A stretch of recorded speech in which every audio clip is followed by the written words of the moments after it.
What's going on, people? Welcome back to the channel. KG is back, and I'm here to give you a little break away from transfer rumors, news, and everything else. Thought I'd bring on a player, see what's going on in the room, see how he's doing. I think I've welcomed back to the channel here the prodigal son, Sam Byram. How you doing, Sam? I'm good. Yeah, I'm doing well. Thanks for having me.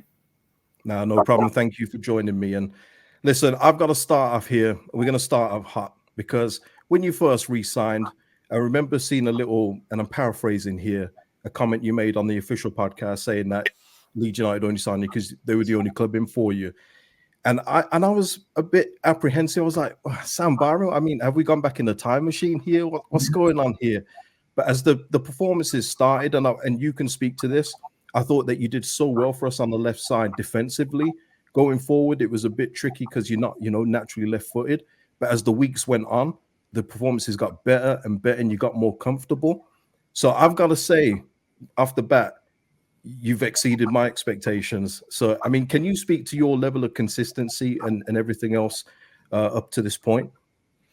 I think that's it. Any player will tell you that to get consistency in your performances on a match day, you need to be playing regularly. And I think, having a really good pre-season, staying fit for pre-season helps any player. And before I come to do a bit of training with Leeds, I'd spent a lot of time doing extra fitness work with a personal coach. And, I feel like I came here feeling really good. I just sort of tried to train hard and each week take the minutes when I got them. Obviously, from then up until now, I've had a few minor issues, which has made it a bit more stop-start. But like you say, I think I've played a lot more than a lot of people would have expected, and probably more than I would have expected as well. So to be, 18, 19 starts at this point of the season, and to contribute and help the team, for me, it's been really good. Yeah, I mean, you've played up to this point over 20 games, which I think is exceptional considering, your recent history. And, even up to the point of, say, mid-December, you was in a lot of people's conversations as signing of the season. So that's how good the performances have been. So I'm asking you, what do you think has been your best game so far? What do you feel is your best game so far? It's a tricky one. Do you know, my memory is terrible, so I'd have to probably watch a lot of them back to remember. I think the Watford game where I scored stands out because it was my birthday weekend. I had all my friends and family there, and to score again in front of the Cop. I don't know if it was my best game, but that's the one that sticks out in my mind so far as, the most enjoyable and one that I won't forget for a while.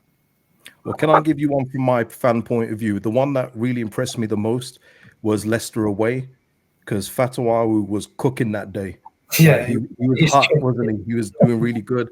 You get booked within half an hour, and I'm thinking, oh Lord, this could be tricky for the rest of the game. And the way that you managed the game in the second half and contained him in the end, I thought that was really impressive. So I would say that's one of your best games too. Yeah, I remember the first 20 minutes, like you say, I think he put it over my head and then gone forward and hit the bar. I was thinking, Jesus, this guy's good. I think it's nice of you to obviously compliment. The game did change a little bit, and I think the offensive players in our team helped out as well, which always helps against a very good player. But yeah, I've forgotten about that game, to be fair. I think winning away from home as well at night, that's another good one. Yeah, really impressive performance. So now, moving on to your preferred position now, the right. We've recently had some departures on that position. Do you see that now as an opportunity going forward from now to the end of the season to make that spot your own eventually? I wouldn't say I've thought too much about it, to be honest. I think for me, obviously being right-footed, you're more natural as a right back, but I've played centre back, left back over the years, and I've not played right back for quite a while. So to me, I enjoy playing whatever position. I can honestly, hand on heart, say I don't have a preferred position. Obviously, the last couple of games, juniors coming at left back and done really, really well. So I'm under no illusions that I'm just going to play at left back again. And if a chance arises at right back, then I'll take it. But we've got a lot of good players here, a very good squad, and the manager will pick who he thinks is best for each game, whether it's me at right back, me not at right back. So yeah, I mean, I'd enjoy right back as much as left back, but just have to see. Okay, and one of the departures there was Luke Ayling very recently, so that kind of makes you now in this very young team a senior member, where players could potentially call you Unc soon. You know what I mean? So, but just saying that from the departure of Luke Ayling, I mean, just talk about his influence behind the scenes. Obviously, he wasn't playing too much, but what was his influence like behind the scenes as an older player, but just not playing behind the scenes there? It was huge, to be fair. I think the first week that he's been gone, the players is a lot quieter. I think he's such a big personality, and he's had such an input on the philosophy around the place. He keeps standards high in training. But now he's gone, it's time for other players to step up. And like you say, I'm one of the senior members now, so I'm trying to take on a little bit of that role and make sure people are training hard. And I think we've got a few other experienced heads, and even the younger guys. Everyone has to do their part and step up, but he's definitely a big miss off the pitch as well as on. And that is fair, yeah. And you spoke about you've spoken previously about your determination to overcome injuries, and just going back to before, as the December hits and little minor things start to happen, do those old thoughts come back in, or is this a completely new situation where you think, no, I'm going to get over this and get back to the form I showed before? Is it different from your previous injuries that were long term? Yeah, I think in the past, whenever I've had an injury, it's always been a bad one. These are very minor things, which in hindsight, the first one I picked up, I was very ill and probably, I want to play every game, but looking back, I probably should have said, well, I'm not in a fit state to play. But yeah, like I said, in the past, I've had quite long-term injuries where these are just little irritations that, I'm pretty sure, well, touch wood, I'm over them and I can get that consistency back now. I think December was a mental period with the amount of games, which my body wasn't used to. And we're back to near enough one game a week now for a while. So I'm hoping that gives me a chance to build that momentum again and get a good load of training into going into the games. Yeah, that was the thing as well, because when you was on top form in the first few months, especially, we had international breaks seemingly every 2 weeks. And I'm thinking, for a team, that's halting your progress. But you're probably thinking, oh, thank God for a bit of rest. Was that the case? Yeah, I think they came at good times as well, because when I did pick up a minor injury, they kind of helped me not miss any games. So then it comes to that December sort of period where you've got like 8 or 9 games in December. So if you do pick up something, even if it's a 1 or 2 week injury, you then miss quite a bit, and it's obviously a very vital part. So I'm glad that the congestion is sort of spreading out now, and we've got a bit more time as well as a team to work on things in training. I think people probably don't realise, there's a lot of input that goes into preparing for a game, and when you've got a new opponent every 2 days, it's very hard to then put a strategy in place and work on it. So I think the staff as well would say that it's good for them as well to be able to really work on things for a good period of time leading up to a game. That's good. That's good. And you speak of the manager who picks the team, Daniel Farke. He's obviously a very, he's got his ideas. He sticks to his principles and everything else like that. But do you see anything different from his time at Norwich with you there to now? Is there any differences that you've seen? Yeah, I think, obviously the period he had away in Germany, he's picked up a few things from there. But I'd say the philosophy is very similar. The style of play, sort of playing on the counter attack, wanting to win the ball quick, but with sort of a few added things. But I really enjoy playing under him and his staff, and I think you can see from the most recent performances that we've changed up a little bit how we play. A few more sort of runs in behind to stretch the opponent, which then also gives them something to think about, and we can then play how we want to play through the middle, down the sides. So yeah, I think it's important to have more than one string to your bow, and I think we've shown that in the last few games. Yeah. I mean, up to this date of this video, the last three results have been 3-0, so hasn't been too bad. And, I remember being at Ellen Road during your first period at the club, and that period felt like hope more than anything to get promoted. It wasn't really realistic, I would say.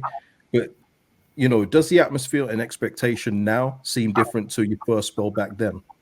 Oh yeah, it's chalk and cheese. I think back then, the 3 seasons I was involved with, we were mid to bottom half of the championship. And as I said before, we never filled out the stadium other than maybe if we got, a Chelsea or a Tottenham at home in the cup. So now for the stadium to be packed out every week and, losing one game or 1 or 2 games in a row, it's now deemed as not acceptable, which for a club of Leeds is stature, it's what you expect. So yeah, compared to back then, I think it's changed massively, but it's obviously changed for the better, and hopefully we can repair that. I mean, and speaking of expectations, do the players discuss promotion at this point, or is it too early? I mean, do you check the results and think, why aren't Ipswich going away?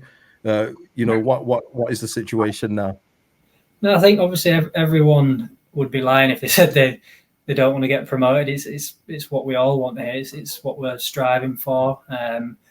But it's obviously a very tough league. I personally check the results just because I'm interested in how teams do, not just at the top, but the entire league. It's good to see what teams are doing and how they're playing and that kind of thing. I think the manager said before, until the sort of very end of the season, it's pointless every game thinking, where are we, what we're going to do, what are this other team doing. We can look at the next game and do our best to win that, and again after that it's the next game, and until the last 3 or 4 games of the season we won't know how the table's going to look. I think as well, when you look back over the years, there's teams that are nowhere near the top and they'll go on a late charge, so you can't overlook anyone in this league, and every game's tough, so we just need to keep doing what we're doing and keep trying to get them points. Yeah, I mean, we're currently not in an automatic spot. So let's say the playoffs are to happen, and rival fans, they always get mad at Leeds fans for saying this, but it is true. It's not an egotistical thing to say, but the spotlight is always on us. The pressure is always more on us than it will be for other teams. What does this current group give you belief that the talent or mental resilience that they may have, like players like Ampadu, Roden, Dan James, Somerville, etc., that gives you the feeling that if playoffs were to happen, that they would handle it better than, say, previous teams in the past? It's tough for me to sort of speak on previous teams because I've not been involved in them squads. But what I can say about this squad is I think we've shown mental resilience, we've shown toughness. I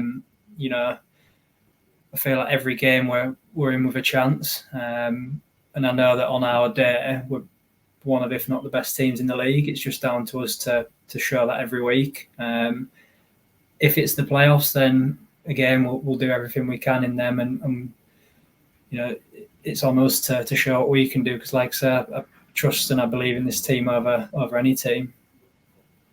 That's awesome. That's good to hear. That's good to hear, man. And just on your situation, I know you got a baby girl coming, right? And congrats on that. You signed a 1-year deal here. Is the long-term plan for you to hopefully stay here longer? I mean, I'd love to. I think me and my partner are very settled here. Obviously, it's home to me with my family and my friends here. And as I said before, it's a huge club, great team, great staff. So for me, I'd love to stay here, but you can never guess the future.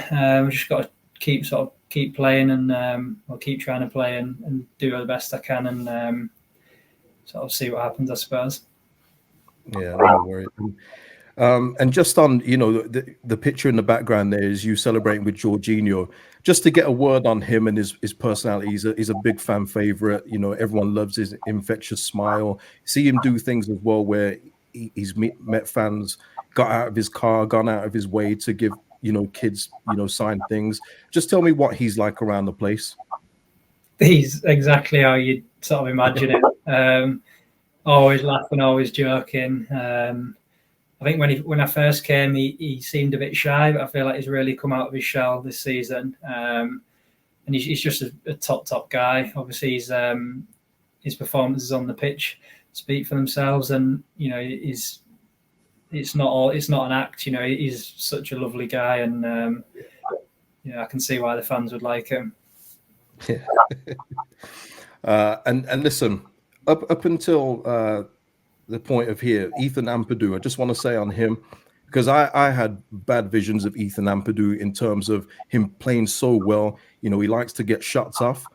And I'm glad that he finally got his goals in a win against Peterborough, because I had bad thoughts. I mean, hopefully it never happens, but we'd be 3-0 down. He says, you know what, I'm going to take this long range shot, and it goes in top corner, and then you can't celebrate after all the shots. So, Ampadu, consistently good. Can you speak on him as well?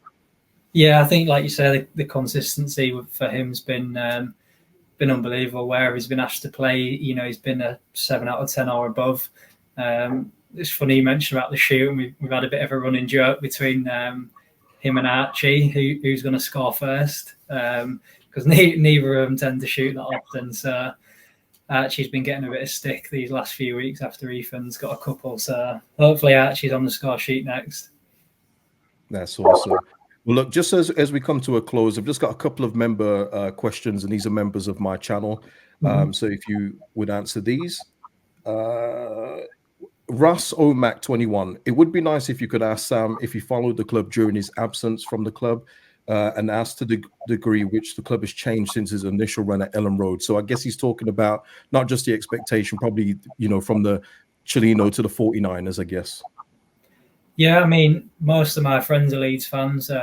We've got obviously group chats and stuff. So even if I didn't want to follow Leeds, it'd be hard for me not to see what was going on, because that's always a topic of conversation. And yeah, I followed them all the way through. The initial promotion. I had a bit of sort of jealousy that I missed out on being part of that, because obviously it was always a dream of mine. And then, yeah, up until the recent relegation, I followed them in the Premier League the first season. How well they did.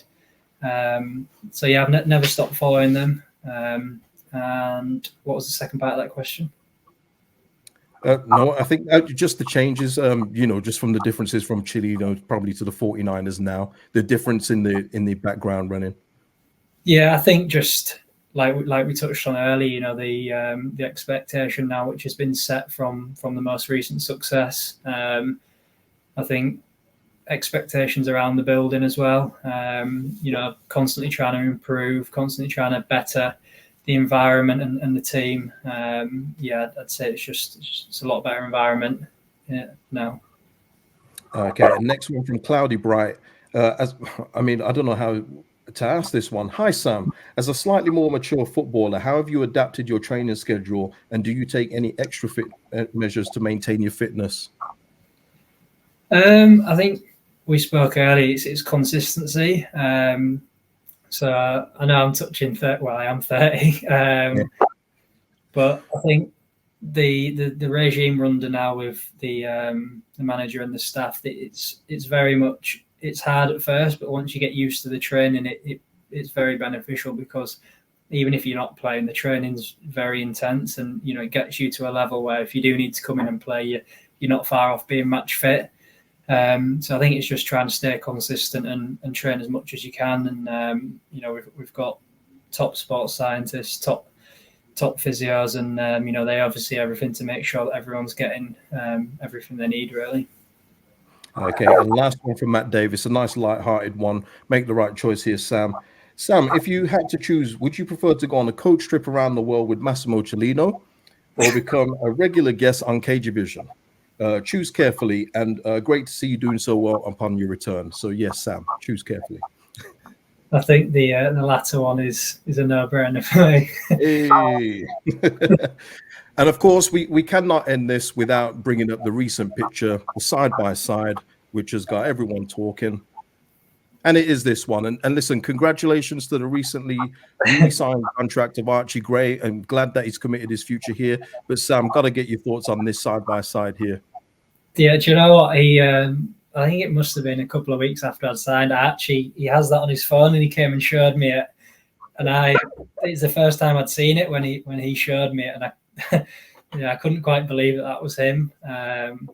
So it's funny that it's came out now and everyone else has seen it. But I mean, yeah, it does make me feel old. I can't lie. I mean, you say old, but again, another member of the channel, Russ, you know, he says he's 55 and he's got skin like Steptoe.